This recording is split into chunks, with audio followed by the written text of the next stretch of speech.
राजकीय बातमी आहे चर्चेत राहिलेल्या केडीएमसी अर्थात कल्याण डोंबिवली महापालिकेतून, कारण भाजपचे नगरसेवक आता गटस्थापनेसाठी रवाना झालेले आहेत। भाजपचे 50 नगरसेवक कोकण विभागीय कार्यालयाकडे आता रवाना झालेले आहेत। शशिकांत कांबळे यांची गटनेतेपदी निवड होण्याची शक्यता वर्तवली जाते। गटस्थापनेनंतर भाजपच्या भूमिकेकडे लक्ष असणार आहे। केडीएमसी मध्ये सत्ता स्थापनेसाठी भाजप आणि शिंदेच्या शिवसेनेमध्ये रस्सीखेच आहे। कल्याण डोंबिवली महानगरपालिकेच्या निवडणुकीनंतर आता 50 नगरसेवक जे नवनिर्वाचित आहेत, त्या नवनिर्वाचित भाजपाचे 50 नगरसेवक हे गटस्थापनेसाठी नवी मुंबई कोकण आयुक्तांकडे हे आता रवाना होत आहेत। आपल्यासोबत या गटनेतेचा जो नाव पुढे येतंय, चर्चेत जे नाव आहे ते आपल्या सोबत आहेत।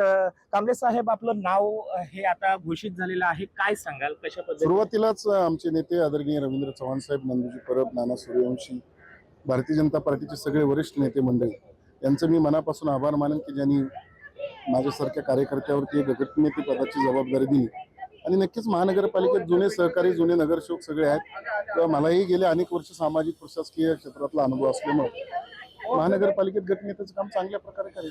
भाजपा शिवसेना हे आता आपण एकत्र सत्ता बसवत आहे, कशा पद्धतीने हे सत्तेचं गणित असणार आहे? आता काय झालंय, आपल्या समोरच आता डिक्लेअर केलंय गटनेतेपद, त्यामुळे नेमकं काय पुढे होणार आहे किंवा काय करायचं आहे ते मी जिल्हाध्यक्ष, आमचे प्रमुख मंडळी एकत्रित बसून आपल्याला सगळं सांगितलं। महत्वाच्या पदांसाठी आपला दावा असणार आहे का? महायुती म्हणून लढलोय, महायुती म्हणूनच केडीएमसी मध्ये लढलोय, त्यामुळे महत्वाची पदं महायुतीमध्येच मिळतील, सगळे एकत्रितपणे मिळतील।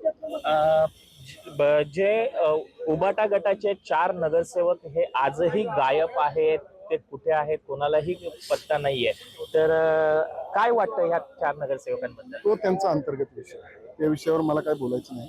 आम्ही महायुती म्हणून बोलणार, शिवसेना भाजपा युती म्हणूनच बोलणार, आम्ही भाजपा शिवसेना आरपीआय युती म्हणूनच बोलणार, आणि महायुतीचं इथं महापौर होणार आहे नक्कीच आहे। योगेश गोडे, पुढारी न्यूज, कल्याण।